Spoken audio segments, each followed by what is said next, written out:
This scary, horrible bedtime story is titled Bobby's Saturday, written by Arlington Roth. Copyright 2008, Arlington Roth. It is Saturday morning, and Bobby McManus, 8 years old, is asleep in his bed. He is dreaming about his dear, sweet mummy. He is dreaming that he has hacked off her head with a cricket bat and is now using her head as a bowling ball. He rolls the ball down the lane and it crashes into 10 pins. Each pin has the face of his father. Each pin crashes into the background and disappears. And Bobby thinks this is pretty funny. Suddenly, a policeman appears. He is very cross and says to Bobby, "Oi, mate, where is your bowling license?" And Bobby says, "Beg pardon, officer." And the officer says, "You can't bowl without a license. It's a crime. Where are your parents?" Bobby gets scared because he remembers he hacked off Mummy's head with a cricket bat for a bit of fun, and now she is dead. The policeman reaches down and grabs Bobby from behind the neck and starts to lead him out of the bowling alley. Bobby starts to cry, and then he pees in his pants and begins to feel faint, and then wakes up with a start.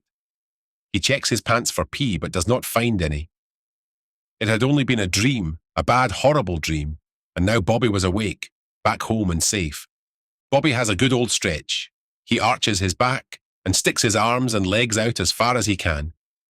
It feels good to stretch after a night of sleeping and dreaming. Bobby thinks about what kind of day he wants to have.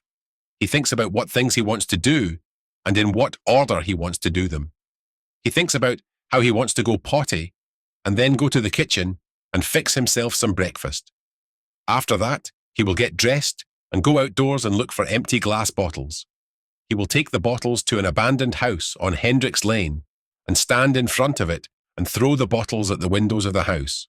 Hopefully the bottles will smash the windows to smithereens. Bobby alley-oops out of bed and makes his way to the loo.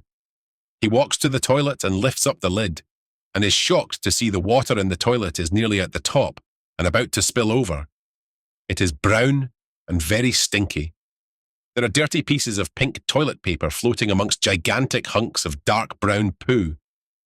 Bobby covers his mouth and nose as he starts to gag from the stench of the poo fumes. He doesn't know what to do, because this has never happened before.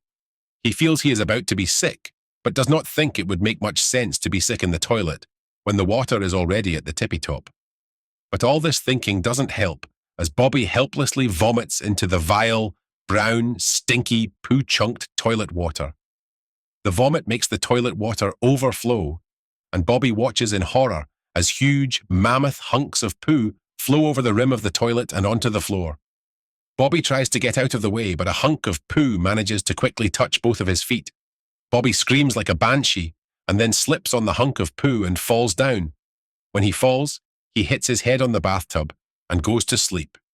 As he sleeps, he has a dream. He dreams about standing on a hill overlooking a river.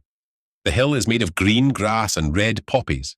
He looks to the right of the river, to the very end of how far he can see, and is happy to see Ferris wheels and merry-go-rounds and rows of candy floss stands.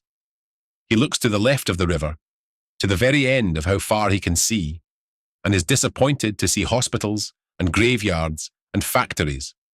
He watches as people put their little boats in the river and begin rowing upstream, rowing to the left, to the icky, scary stuff, and he wonders if they have all gone mad. He gets in his little boat and shoves off down the grassy hill, and with the power of his mind and decision, he steers the boat to the river and goes right, goes in the direction of the fun stuff, the stuff downstream. As he does this, the people who have decided to go left begin to yell at him. They call him back and tell him life is not supposed to be fun, but he ignores them and floats downstream to the Ferris wheels and merry-go-rounds and rows of candy floss stands. When he gets to the Ferris wheel, he is asked for money by a man in a top hat. Bobby pulls out some money from his pocket and hands it over. The man looks at it closely and says, "No, I don't think so. This is game money. You got this from some game. It's not real money. This amounts to forgery and counterfeiting. I must ring the police." The hair on Bobby's head stands up at the mention of the police. Bobby says to the man with the top hat, No, sir. I didn't know it was pretend money, honestly. Please don't ring the police." And next thing Bobby knows, a policeman shows up and grabs the back of his neck and starts leading him towards a horse-drawn police van. It's the same policeman what was in the bowling alley. This confuses Bobby so much that he wakes up.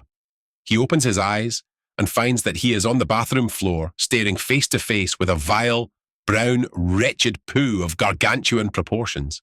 He is now no longer sure what is dream and what is reality.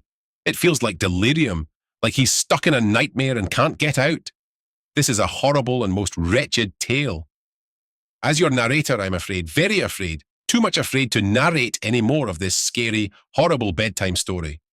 Good night and goodbye.